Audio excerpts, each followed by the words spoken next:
Assalamualaikum warahmatullahi wabarakatuh. Perkenalkan, nama saya Salma Salsabila Audrey dari Universitas Yarsi, Fakultas Ekonomi dan Bisnis, jurusan akuntansi.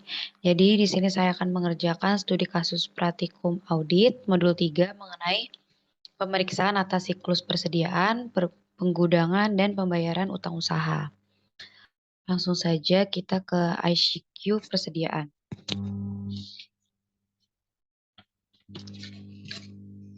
Jadi pada modul 3 ini terdapat ICQ, yang mana isinya itu ada penyimpanan dan pengawasan fisik, pembukuan persediaan, stop of name, sistem pembiayaan, order pembelian, penerimaan barang, faktur pembelian, pembelian khusus, dan informasi umum dan utang.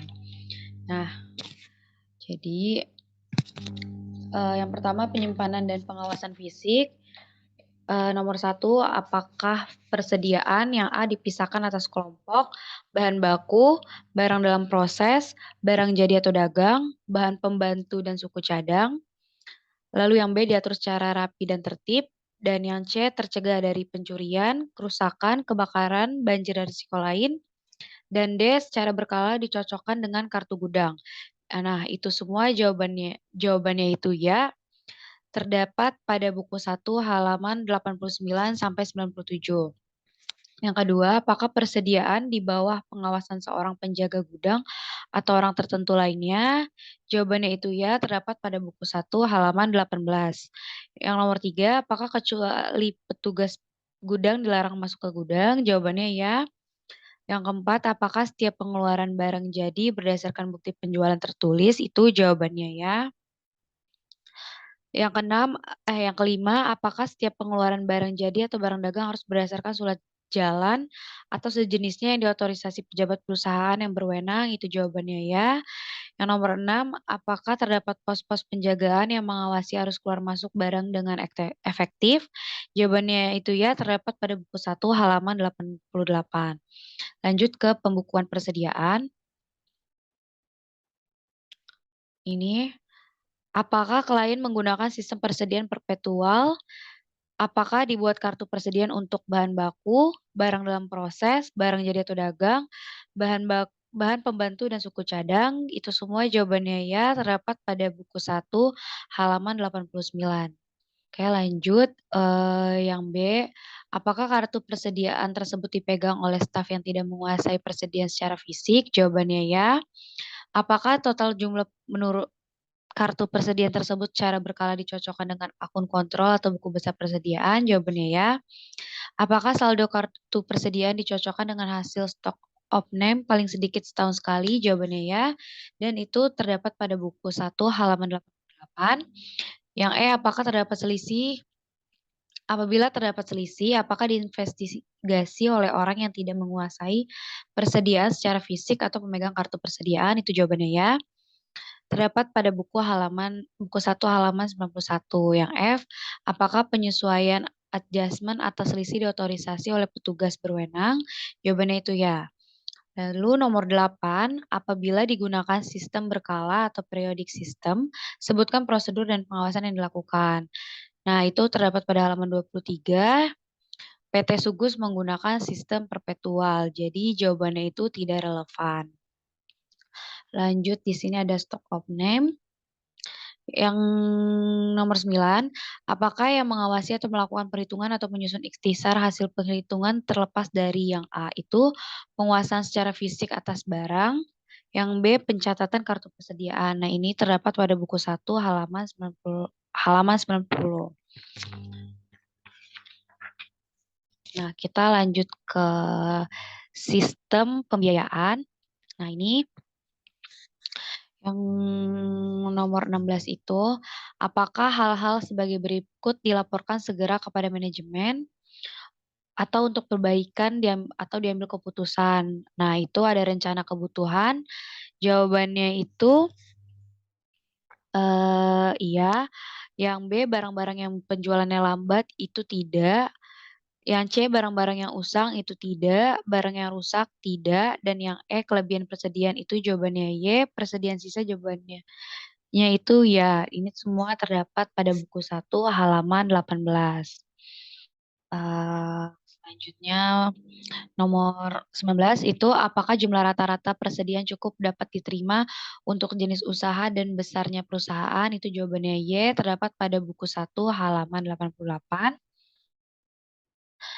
Lalu untuk nomor 22, apakah metode penilaian persediaan berdasarkan biaya yang mana itu ada masuk pertama, keluar pertama, ada rata-rata bergerak. Untuk yang tadi masuk pertama keluar pertama itu jawabannya ya, rata-rata bergerak jawabannya tidak, rata-rata untuk tertimbang itu jawabannya tidak. Nah, itu terdapat pada buku 1 halaman 23. Yang B-nya biaya atau harga pasar yang lebih rendah itu jawabannya tidak dan harga jual juga jawabannya tidak. Oke. Nah, kita sekarang lanjut ke ICQ, pembelian dan utang. Yang pertama, apakah pembelian dilakukan untuk 1.1 oleh pejabat atau bagian khusus, bagian administrasi pembelian? Nah, ini jawabannya ya, terdapat pada buku 1 halaman 18. Yang 1.2 yang terpisah dari bagian A akuntansi, B pembayaran, C penerimaan barang, D penyimpanan, yang E pencatatan persediaan. Nah, itu jawabannya ya semua terdapat pada halaman 18 sampai 21. Yang 1.3 dengan syarat yang menguntungkan, misalnya tender pemasok terseleksi, itu jawabannya tidak. PT Sugus tidak melakukan pembelian. Lanjut untuk nomor 2, apakah order pembelian 2.1 dibuat untuk semua pembelian? Jawabannya ya, terdapat pada buku 1 halaman 15 nomor 4. Untuk 2.2, diotorisasi pejabat tertentu, jawabannya ya, terdapat pada buku halaman 18. Nomor 2.3 diberi nomor urut tercetak, jawabannya ya. 2.4 tersimpan lengkap, termasuk yang dibatalkan, jawabannya ya, terdapat pada buku 1 halaman 30. Eh,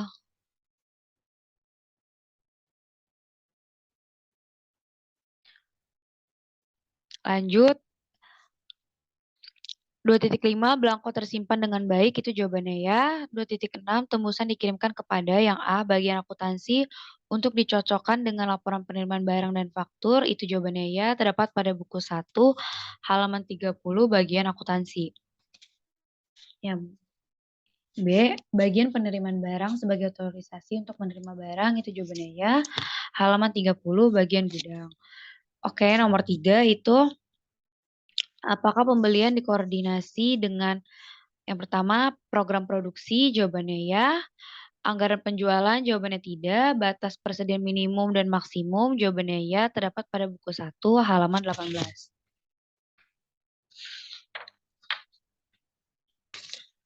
Nah, kita lanjut ke penerimaan barang. Yang nomor 6 itu, apakah terdapat bagian penerima barang yang terpisah dari bagian pembelian itu jawabannya ya. Bagian akuntansi, jawabannya ya. Bagian pembayaran, jawabannya ya. Bagian penyimpanan jawabannya tidak dan bagian pencatatan persediaan juga jawabannya ya. Ini terdapat pada buku 1 halaman 18. Nomor 7, apakah barang yang diterima disertai surat jalan atau faktur dari pemasok itu jawabannya ya. Yang B, surat keterangan pengangkut itu jawabannya tidak. Ini terdapat pada buku 1. Lanjut nomor 8, apakah barang yang diterima diperiksa mengenai A, kuantitas itu iya. B, keadaan itu iya. C, spesifikasi pembelian lainnya itu iya. D, kecocokan dengan order pembelian itu jawabannya tidak dan terdapat pada buku 1. Halaman 18. Oh iya, untuk nomor 7 tadi yang surat jalan atau faktur dari pemasok itu terdapat pada buku 1 halaman 99 sampai 101. Kita lanjut ke faktur pembelian yang ini. Nomor 11-nya, apakah faktur-faktur dari pemasok diperiksa atau dicocokkan oleh staf bagian utang usaha? Yang pertama, order pembelian itu jawabannya tidak relevan. Kedua, laporan penerimaan barang itu juga tidak relevan. Terdapat pada buku 1 halaman 30. Nah, kita lanjut ke bagian yang utang. Nomor 20, apakah terdapat kreditor atau utang? Yang pertama disusun secara up to date, itu jawabannya ya.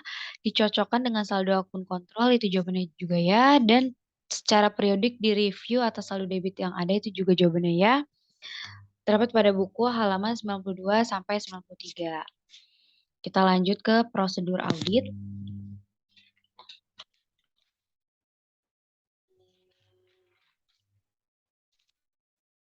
Nah, di sini itu ada persediaan. Salah satu cara untuk meyakinkan nilai persediaan per tanggal neraca atau laporan posisi keuangan adalah dengan melakukan pengambilan persediaan atau inventory taking. Hal-hal yang perlu diperhatikan dalam pengambilan persediaan itu pelajari instruksi perhitungan persediaan perusahaan dan nilai kelayakannya. Ini dicentang indeksnya karena dikerjakan. Minta daftar posisi persediaan yang mencakup nama barang, lokasi, kuantitas, dan harga per tanggal pengambilan persediaan. Itu dicentang karena dikerjakan. Lanjut, sebelum kegiatan perhitungan dilakukan, periksa ketelitian pelaksanaan prosedur pisah batas atau cut-off untuk penerimaan dan pengiriman barang dengan mencatat nomor terakhir dari laporan penerimaan barang, surat jalan, dan faktur penjualan. Ini di checklist indeksnya karena dikerjakan. Lalu apabila selama pengambilan persediaan aktivitas berlangsung terus, pisahkan persediaan yang mungkin akan dikirim hari itu. Ini juga jawabannya, ini juga dicentang karena dikerjakan. Lanjut, pastikan bahwa tidak ada pengiriman dan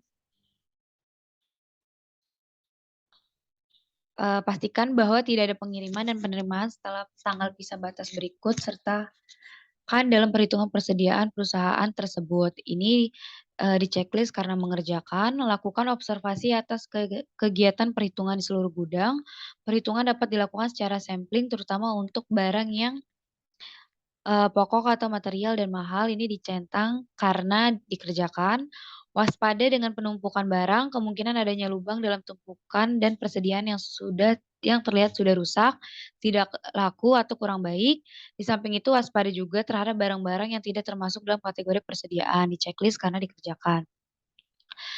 Lanjut, bandingkan barang-barang yang dihitung atau dilihat dengan saldo kartu gudang dan daftar persediaan menurut akuntansi. Ini nanti akan dibahas pada indeks FF1. Pastikan bahwa semua instruksi dalam pengambilan persediaan telah dilaksanakan dengan baik di checklist karena dikerjakan. Nah, ini apabila pengambilan persediaan dilakukan sebelum tanggal neraca atau laporan posisi keuangan, dilakukan prosedur penarikan maju ke tanggal neraca atau laporan posisi keuangan, sedangkan apabila pengambilan persediaan dilakukan setelah tanggal neraca atau laporan posisi keuangan, maka dilakukan prosedur penarikan mundur ke tanggal neraca atau laporan posisi keuangan dan buat kertas kerjanya. Nah, ini berarti tidak dikerjakan, tidak dikerjakan atau tidak dilakukan, tidak terdeteksi adanya pengambilan trace forward atau trace back. Nah, yang nomor 2 itu uji penilaian harga persediaan membandingkan pada faktur atau data lain dari pelanggan. Untuk itu pilih barang yang bernilai material dalam daftar persediaan di checklist karena dikerjakan. Yang ketiga, perhatikan kemungkinan perubahan sistem dari metode tahun lalu. Itu tidak dilakukan, tidak di checklist karena tidak terdeteksi kalau sistemnya itu dari metode tahun lalu. Jadi sistemnya menggunakan metode yang sekarang. Oke, lanjut nomor 4, periksa semua penjualan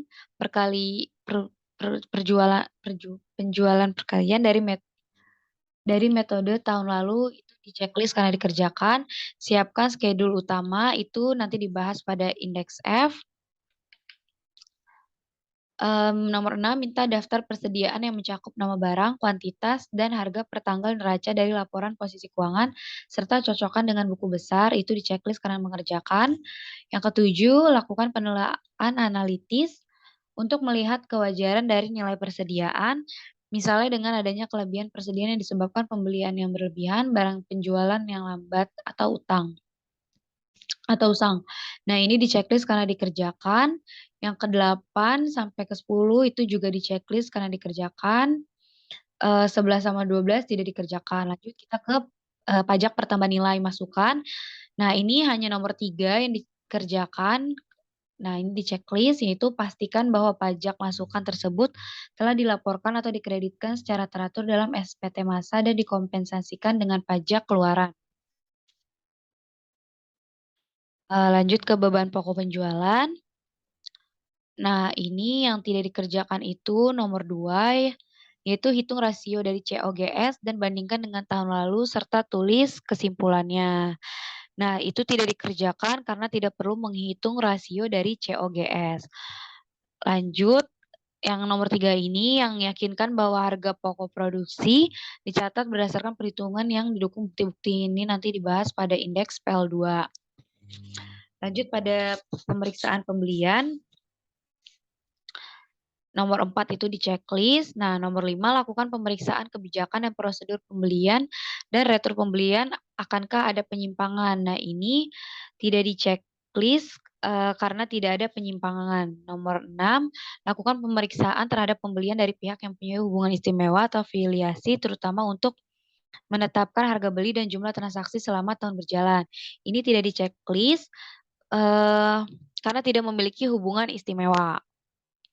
Nomor 7 sampai 9 itu di checklist, nomor 10 dibahas pada PL2.1, namun yang catat nomor dan tanggal dari laporan penerimaan barang retur dan bandingkan dengan yang tercantum pada buku retur pembelian itu tidak di checklist karena tidak ada barang yang diretur. Nah, ini di sini selanjutnya ada utang usaha. Untuk nomor satunya di checklist, nomor 2 yang tentukan saldo yang akan dikonfirmasi dan dikirimkan surat konfirmasi kepada kreditur, itu dibahas pada indeks MM1.1. Yang ketiga, catat utang bersaldo debit, periksa penyebabnya dan teliti sejak kapan terjadinya serta lakukan konfirmasi atas saldo tersebut. Itu tidak di checklist karena tidak ada catat utang saldo debit. Nah, yang keempat, pisahkan antara utang pada perusahaan afiliasi, utang kepada direksi pemegang saham, utang untuk pembayaran pembelian aset tetap, dan lain-lain. Itu tidak ada perusahaan afiliasi, makanya tidak di checklist. Nah, untuk nomor 6 ini, teliti setiap selisih yang ada antara balasan surat konfirmasi dengan saldo menurut buku utang. Nanti dibahas pada indeks MM1.2. Nah, lanjut,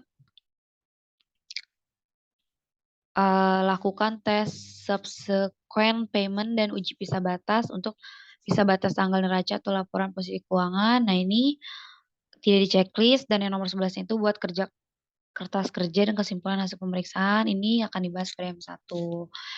Dan dibuat oleh Wijaya pada tanggal 13 Desember 2018, diperiksa Salma pada tanggal 3 Desember 2019, periode 31 Desember 2018. Oke, sekarang kita lanjut ke jurnal koreksi.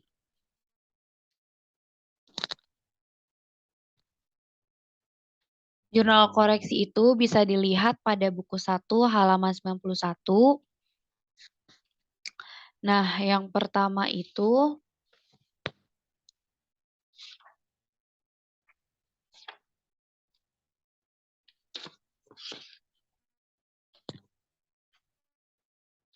bahan baku polivinil selisih sebanyak 90 kg disebabkan karena bahan baku tersebut dicuri dan sampai dengan akhir tahun belum diadakan penyesuaian terhadap persediaan tersebut.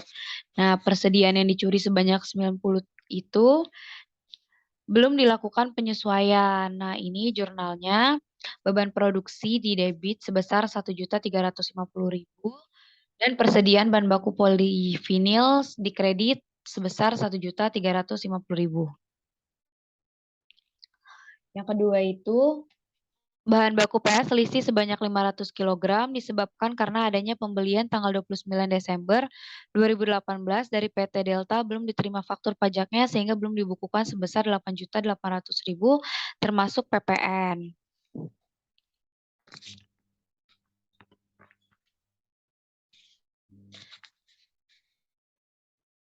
Nah, jadi jurnalnya itu pembelian bahan baku PS 8 juta, PPN masukan 10% 800. Nah, 8 juta ini dari 500 dikali 16.000.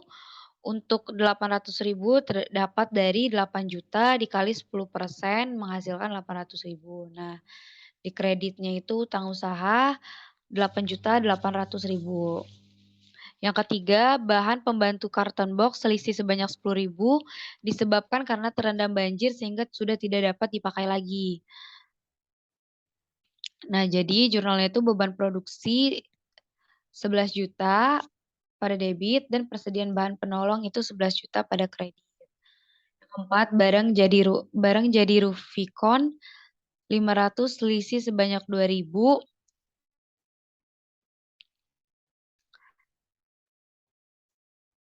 disebabkan karena barang tersebut dititipkan secara konsinyasi di PT Unicorn dan sudah dikonfirmasi dengan jawaban setuju.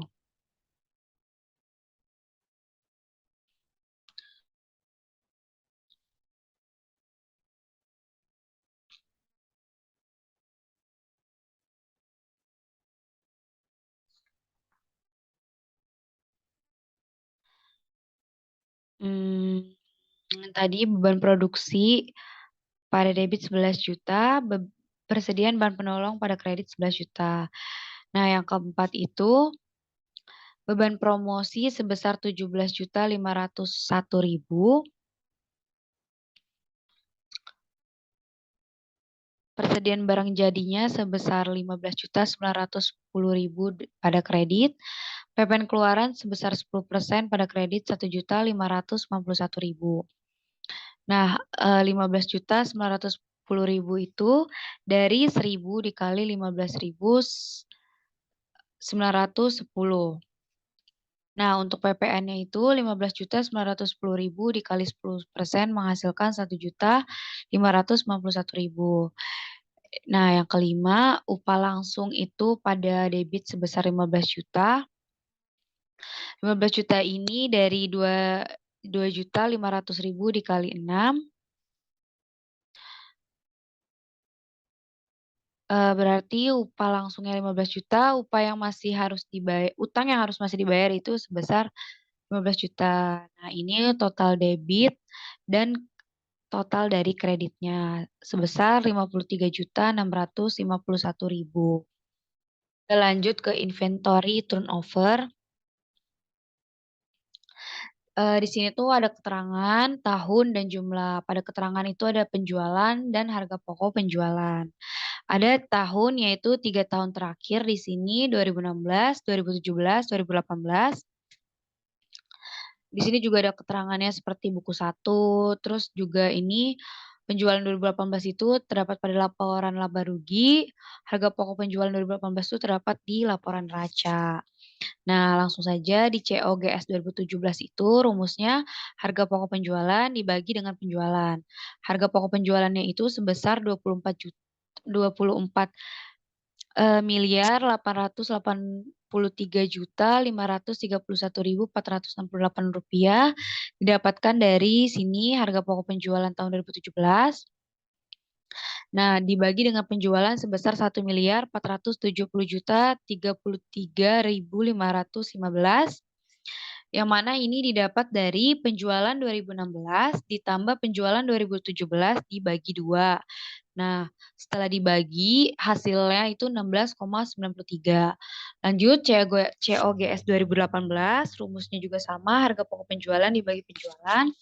Harga pokok penjualannya itu sebesar 33.216.157.959. Ini didapat dari sini harga pokok penjualan tahun 2018 dan penjualannya itu didapat dari penjualan tahun 2017 ditambah penjualan tahun 2018, penjualan tahun 2017 ditambah penjualan 2018 dibagi 2. Nah, ini dibagi dua hasilnya jadi 2.267.352.865. Ini dengan yang ini dibagi menghasilkan 14,65. Nah, dari perbandingan rasio perputaran persediaan persediaan diketahui PT Sugus mengalami penurunan perputaran persediaan dari 16,93 ke 14,65. Penurunan tingkat perputaran persediaan ini menandakan bahwa penjualan persediaan PT Sugus cenderung lambat. Kita lanjut ke F. Nah, indeks F yaitu skedul persediaan. Terdapat pada buku 2 halaman 48. Nah, di sini tuh keterangannya itu ada persediaan barang jadi, persediaan barang dalam proses, persediaan bahan baku, persediaan bahan penolong. Nah, pada persediaan barang jadi, perbandingan di kreditnya itu sebesar 15.910.000. Nah, itu tuh kita bisa lihat di koreksi nomor 4 pada jurnal koreksi nih. Nomor 4-nya itu segini kan. 17 juta sorry. Nah, ada di sini.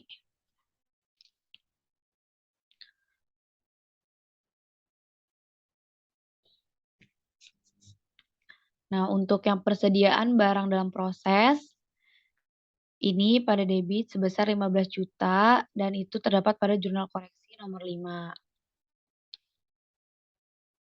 Nih yang ini. Lanjut untuk persediaan bahan bakunya itu sebesar di per pernya itu pada debit 8 juta, berarti di jurnal koreksi nomor 2 dan pada kredit itu sebesar 1.350.000, berarti di jurnal koreksi nomor 1. Nah, yang keempat ini persediaan bahan penolong pada kredit sebesar 11 juta, nah itu di jurnal koreksi di nomor 3. Untuk per auditnya ini, cara menghitungnya itu saldo per klien ditambah perbandingan debit yang ini dikurang dengan perbandingan kredit. Dibuat oleh Wijaya tanggal 13 Desember 2018, diperiksa oleh Salma tanggal 3 Desember 2019. Indeks F periode 31 Desember 2018. Nah, ini kita lanjut ke jurnal F1.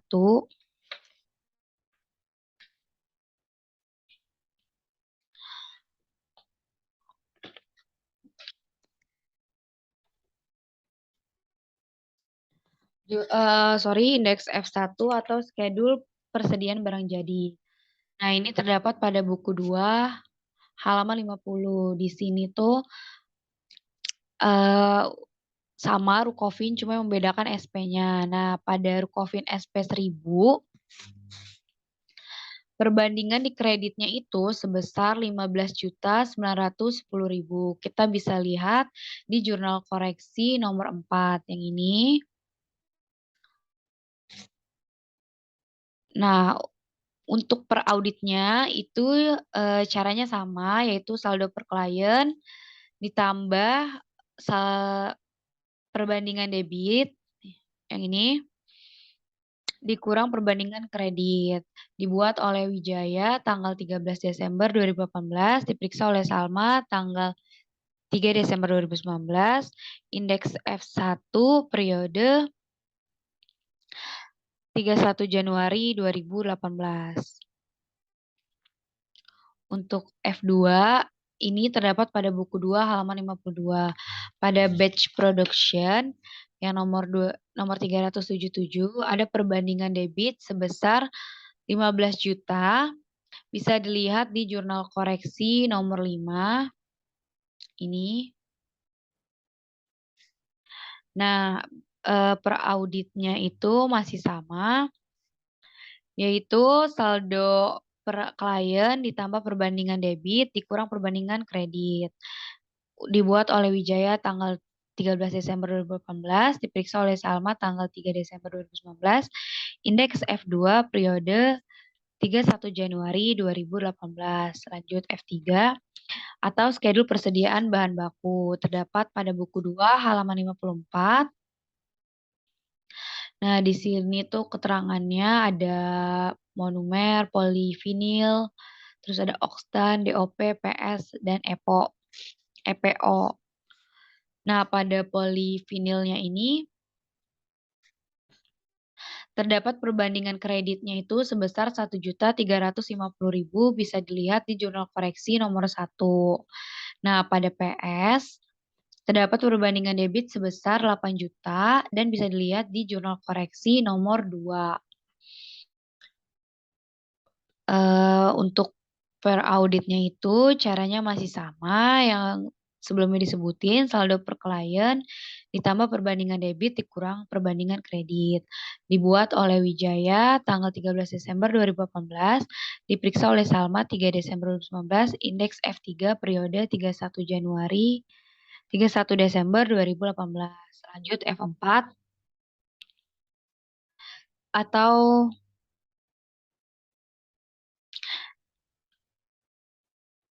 F4 atau schedule persediaan bahan bahan penolong. Nah, di sini tuh ada drum warna, drum polos, carton box, dan ada lem. Pada carton box itu terdapat perbandingan kredit sebesar 11 juta, bisa dilihat pada jurnal koreksi lagi, yaitu pada nomor 3.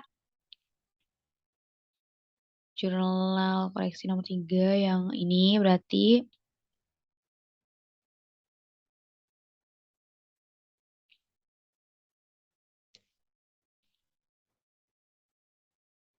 enggak. Nah, perauditnya masih sama, rumusnya yaitu eh saldo per klien ditambah perbandingan debit dikurang perbandingan kredit. Nah, ini dibuat oleh Wijaya pada tanggal 13 Desember 2018, diperiksa oleh Salma tanggal 3 Desember 2019, indeks F4 periode 31 Desember 2018. Kita lanjut. Nah, ini FF1 terdapat pada buku 2 halaman 58 dan untuk datanya bisa dilihat pada buku 1 halaman 90. Nah, di buku 1 halaman 90 ada fisik, ada kartu. Nah, ini perbedaannya. Pada polivinil terdapat perbedaan sebentar. Nah, ini polivinil. Di sini tuh kan yang ada perbedaan tuh pertama polivinil.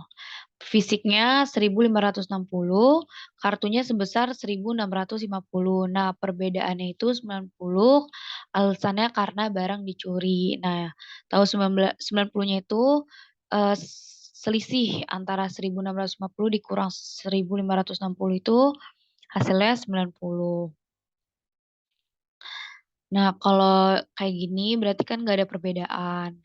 Kayak nih 3.400 sama 3.400. Nah, carton box di sini terdapat perbedaan yang mana pada fisik dia 52.580, pada kartu 62.580. Maka perbedaannya itu 10.000 karena barang terendam banjir. Nah, lanjut Rukovin SP500 pada fisiknya itu 37.500, kartunya 39.500. Perbedaannya itu sebesar 2.000, alasannya barang dikonsinyasi.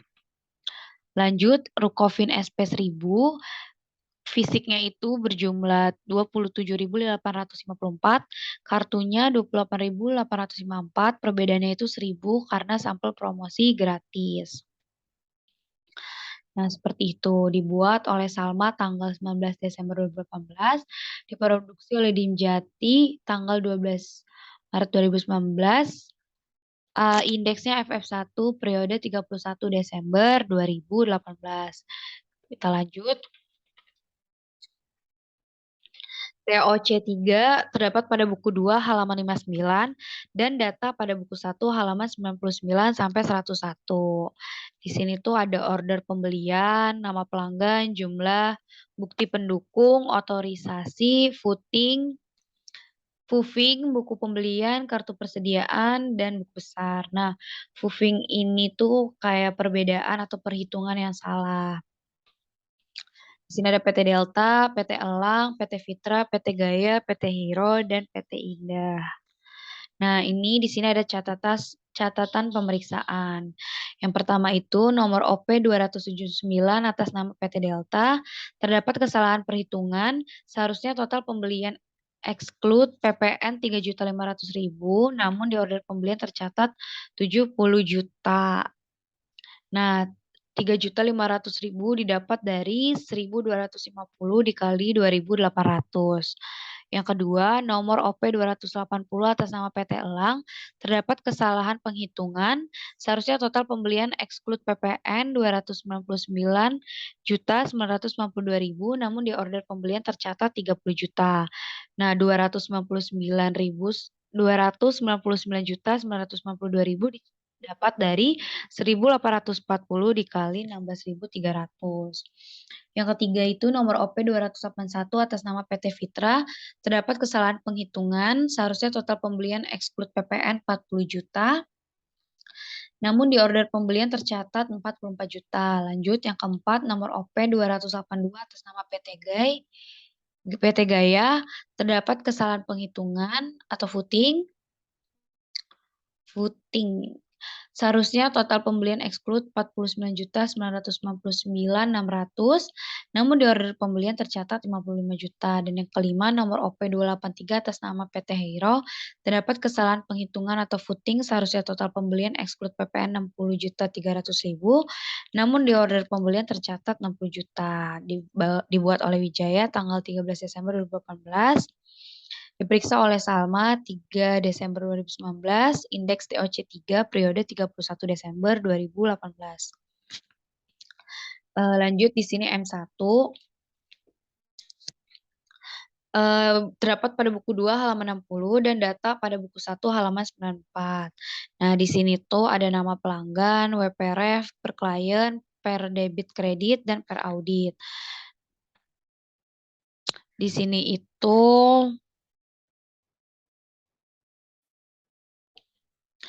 PT Andalas itu dia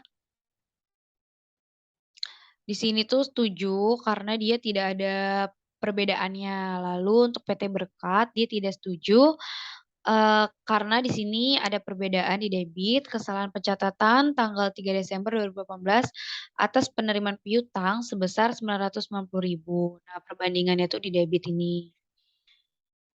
Terus di sini tuh ada jurnalnya di sini. Adanya kesalahan pencatatan tanggal 3 Desember 2018 sebesar 990.000. Utang usaha 990.000, kas bank pada kredit juga 990.000. Lanjut di sini PT Caraka juga dia berarti setuju tidak ada perbedaannya. Pada PT Delta itu ada perbandingan adanya pembelian yang belum tercatat sebesar 8.800.000. Nih di sini ada jurnalnya.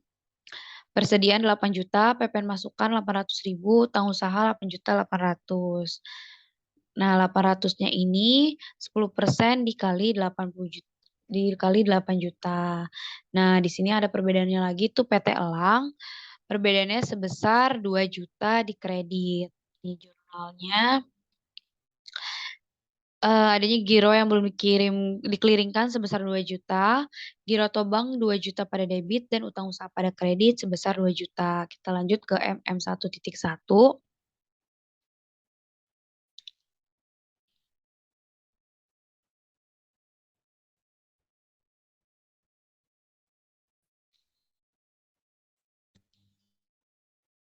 Lanjut, MM1.1 atau schedule daftar konfirmasi dan pengeluaran setelah tanggal neraca terdapat pada buku 2 halaman 62 dan data buku halaman 94. Nah, di sini ada nama pelanggan, alamat, jumlah per klien, hasil konfirmasi, perbedaan, dan pengeluaran setelah tanggal neraca atau laporan posisi keuangan sampai dengan Februari 2019.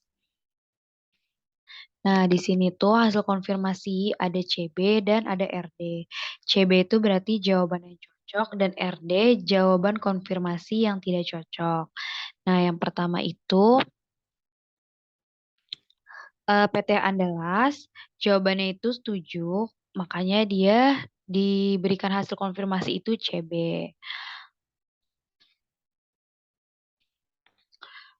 Lalu untuk PT Berkat,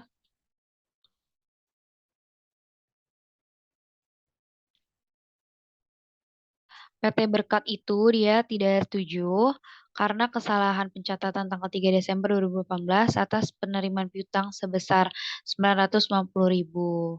Nah, ini ditulis pada perbedaannya. Jadi, karena dia ada perbedaan, maka dia RD. Terus untuk PT Caraka itu dia tidak ada perbedaan, berarti dia setuju. Untuk PT Delta tidak setuju karena adanya pembelian bahan baku PS yang belum dicatat sebesar 8.800.000 pada tanggal 31 Desember 2018. Yang kelima, PT Elang itu tidak setuju juga karena adanya giro yang sudah dibayar kepada PT Elang sebesar 2 juta jatuh tempo pada tanggal 27 Desember 2018 belum dikelirkan oleh PT Elang pada akhir tahun 2018. Nah, ini dan untuk PT Fitra, PT Gaya, PT Hero, dan PT Indah itu semuanya setuju. Cara menghitung ini pengeluaran setelah tanggal neraca atau laporan posisi keuangannya itu saldo jumlah klien ditambah dengan perbedaan. Nah, ini hasilnya. 502.527.557.000 ditambah 990.000 hasilnya jadi segini 501.567 dibuat oleh Wijaya tanggal 13 Desember 2018 diperiksa oleh Salma tanggal 12 Maret 2019 3 Desember 2019 indeks MM1.1 periode 31 Desember 2018 kita lanjut ke MM 1.2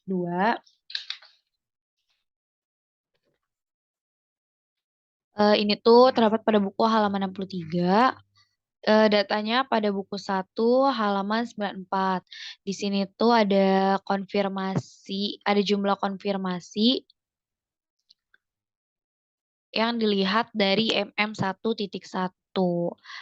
Nah, ini saldo menurut konfirmasi itu ada 6. Nah, ini tuh jumlah yang setuju tadi. Itu yang CB-nya ada 6. Jadi dicantumkan di jumlah konfirmasi. Terus, oh ya, 6-nya ini tuh yang setuju. Nah, ini jumlahnya ini terdapat dari yang tadi jurnal MM1.1.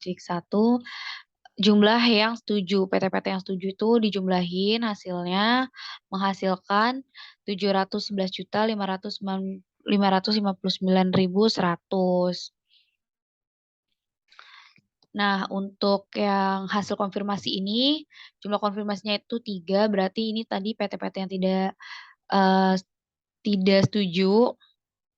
Nah, ini juga kalau dijumlahin jadinya 567.367.000. Nah, selisih dari pembukuan kliennya itu eh, hasilnya 9.810.000. Dilihat dari MM1.1. Nih. Nah, ini dia 9.810.000. Nah, total utang usahanya itu 9 karena 6 ditambah 3. Jadi hasilnya itu 9. Bagian presentase yang ini tahun berjalan yaitu jumlah saldo menurut konfirmasi dibagi total saldo per klien di utang usaha atau M1. Nah, untuk persentase tahun lalunya itu jumlah dibagi sama jumlah itu dibagi sama tabel yang di sini nih.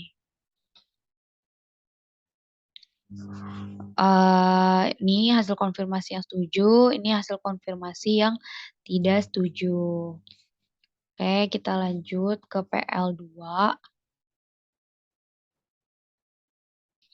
Ini terdapat PL2 atau schedule beban pokok penjualan terdapat pada buku 2 halaman 73. Di sini tuh masih sama dengan sebelumnya itu melihat jurnal koreksi. Nah, di sini itu berarti perbedaannya tuh pada nomor 6. Pernya itu persediaan bahan baku akhir sebesar 12.350.000.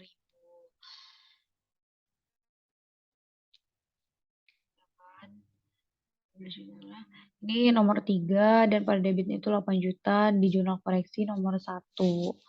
12.350.000 itu didapat dari 1.350.000 ditambah 11 juta. Lanjut nih di sini ada perbandingan juga nomor 4. Persediaan barang jadi akhir itu sebesar 15.910.000 di jurnal koreksinya itu nomor 4. Nah, untuk per auditnya itu cara menghitungnya masih sama yang sebelumnya, yaitu saldo per klien ditambah perbandingan debit dikurang perbandingan kredit. Nah, ini dia ya, sampai ke bawah seterusnya. Lanjut ke PL 2.1. Nah, kalau ini tuh schedule uji pisah batas pembelian. Terdapat pada buku 2 halaman 75 dan datanya itu pada buku 1 halaman 94. Nah, ini untuk tanggal pencatatannya bisa dilihat pada buku 1 halaman 99. Pada tanggal ini terdapat 6 tanggal terakhir sebelum tanggal 31 dan 5 tanggal setelah tanggal 31. Di sini ada nomor dan juga ada nomor nama pelanggan. Nah, di sini tuh yang membedakan hanya di tanggalnya. Ya. Nah, ini dibuat oleh Wijaya, diperiksa oleh Salma. Lanjut ke A2.1 atau kertas kerja neraca buku 2 halaman 2 ini terdapat pada buku 2 halaman 2. Nah, pada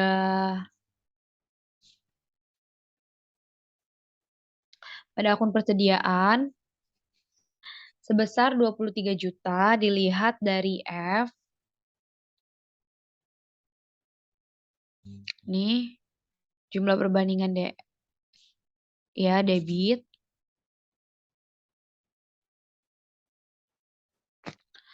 Nah, untuk perbandingan kreditnya itu ini kan untuk perbandingan debit 23 juta, untuk perbandingan kreditnya 28.260.000. Ini juga dilihat dari F. Nah, per audit tuh rumusnya masih sama, saldo per klien ditambah perbandingan debit dikurang perbandingan kredit. Lanjut ke A2.2. Nah, ini juga sama aja. Kertas kerja neraca juga, cuma yang ini tuh kewajiban dan ekuitas. Nah, ini utang usahanya itu sebesar 990.000 di debit dan di kreditnya itu 10.800.000. Nah, ini tuh bisa dilihat di M1. Ini M1. Nah, yang ini kan 990.000 sama yang kreditnya 10.800.000. Nah, untuk peraudit masih sama rumusnya, yaitu saldo per klien ditambah perbandingan debit dikurang perbandingan kredit. Untuk A3.1, kalau A3.1 ini terdapat pada buku 2 halaman 8. Nah, ini dia ada sama seperti yang sebelum-sebelumnya, ada per debit, per kredit, dan saldo per auditnya itu rumusnya sama, yaitu saldo per klien ditambah perbandingan debit dikurang perbandingan kredit. Mungkin itu saja yang dapat saya sampaikan. Apabila ada kesalahan, mohon maaf. Kurang lebihnya, terima kasih. Wassalamualaikum warahmatullahi wabarakatuh.